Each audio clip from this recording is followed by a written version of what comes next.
The latest firmware fix for the Mini 2 is out and ready for updating. So super quick video today on how to get it and what it does.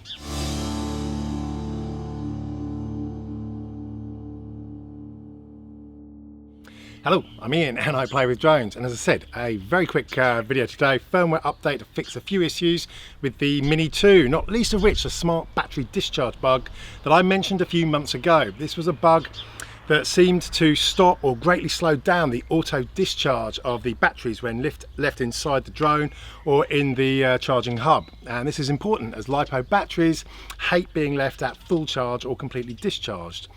The auto discharge feature is supposed to slowly discharge them to around 70%, but when they were left connected inside the drone or in the charging hub, this wasn't happening at all, or it was happening far slower than specified in the manual. So this bug had the potential to damage the batteries and was even picked up on tech radar, which was great as it got DJI's attention and they confirmed a fix was on the way. And here it is. So, quick reminder on how to make sure you actually get the update. Just switch on the Mini 2 and the remote and get the Fly app open. If you head over to the three dots top right to open the general settings, then scroll across to About over on the right. Scroll down until you get to the aircraft firmware, and the new updated version is version 1.03.0000, and you can click the blue check for updates link to force a check.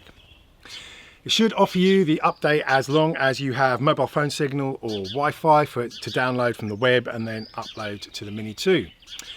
It'll take around 5 to 10 minutes to update, and after that you should get the following features. One, of course, the new battery discharge fix. It means when you finish flying, you should still charge your battery up so they're not left in a fully discharged state.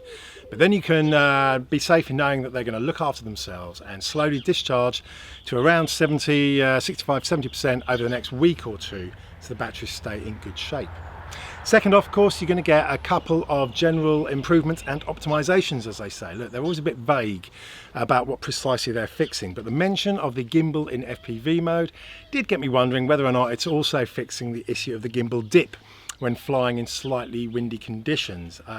Can't test it today because it is a very calm, not windy day, but it would be nice if they'd tweak that. And then finally, you also have the support for the Mini 2 to be used with the DJI Smart Controller. Now look, this is, I think, a bit interesting as the Mini 2 was the last of the main DJI models lacking Smart Controller support. Does this mean that I will be running out and finally getting a Smart Controller? Well, no, frankly not yet, because to be honest, the Smart Controller is coming up to 3 years old, and in my books that's way overdue for an upgrade.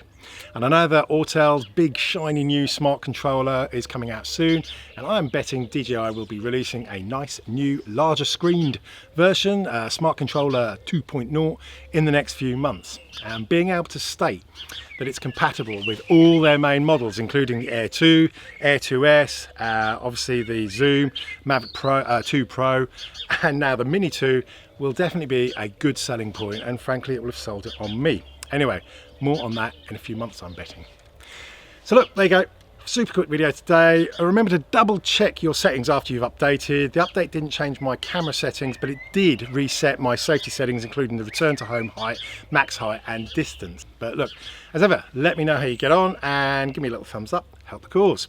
Pass this video on to anyone you know with a Mini 2, and as ever, until next time, wherever you are and whatever you're doing, you stay safe and sane, have fun, happy flying.